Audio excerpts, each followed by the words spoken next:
AI agents तुमच्या कामात कसे वापरता येतील? आता सर्वात महत्त्वाचा भाग, तुम्ही हे कसे करू शकता? मी तुम्हाला 5 प्रॅक्टिकल एक्झाम्पल देतो. 25 ते 40 वयोगटातील लोक आता वापरू शकतात. बिझनेस ओनरसाठी, एक शॉप ओनर असाल तर AI एजंट्स तुमच्या व्हॉट्सॲपवरचे ऑर्डर्स घेऊ शकतो, स्टॉक चेक करू शकतो आणि सप्लायरला ऑटोमॅटिक ऑर्डर पाठवू शकतो. म्हणजे तुम्ही झोपलेले असतानाही तुमचा बिझनेस चालू राहतो. जॉब करणाऱ्यांसाठी, ऑफिसमध्ये रिपोर्ट्स, ईमेल डेटा एंट्री हे सगळं AI एजंट्स करू शकतो. तुम्ही स्ट्रॅटेजी आणि क्रिएटिव्हिटीवर फोकस करा.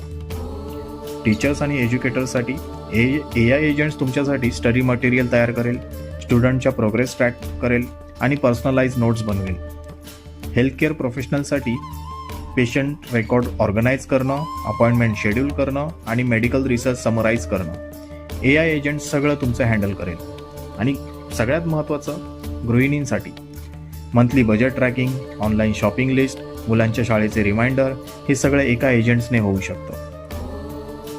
आता सध्या प्रॅक्टिकल टूल जे वापरता येतात, जसं की मायक्रोसॉफ्टचं कोपायलट, ChatGPTचं AI, Perplexity AI, Notion AI चे प्रत्येक वापरासाठी वेगवेगळा उपयोग होतो.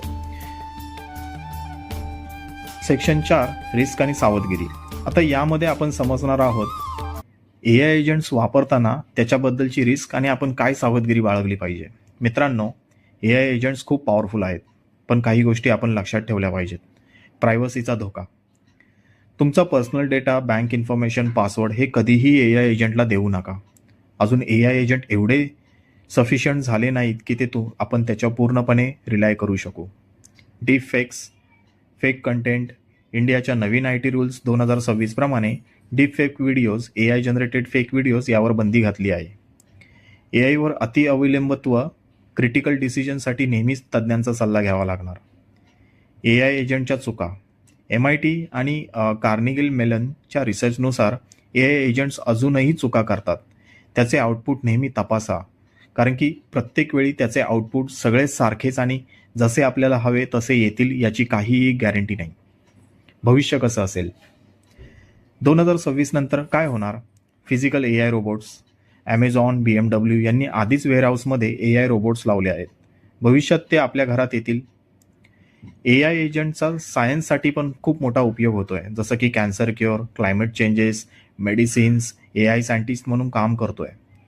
आता येणाऱ्या भविष्यकाळामध्ये मोबाईल डेटामध्ये 6G प्लस AIचं रूपांतर होणार आहे. 2026 नंतर 6G येईल आणि AI त्याच्यासाठी अल्ट्रा फास्ट, अल्ट्रा स्मार्ट असेल.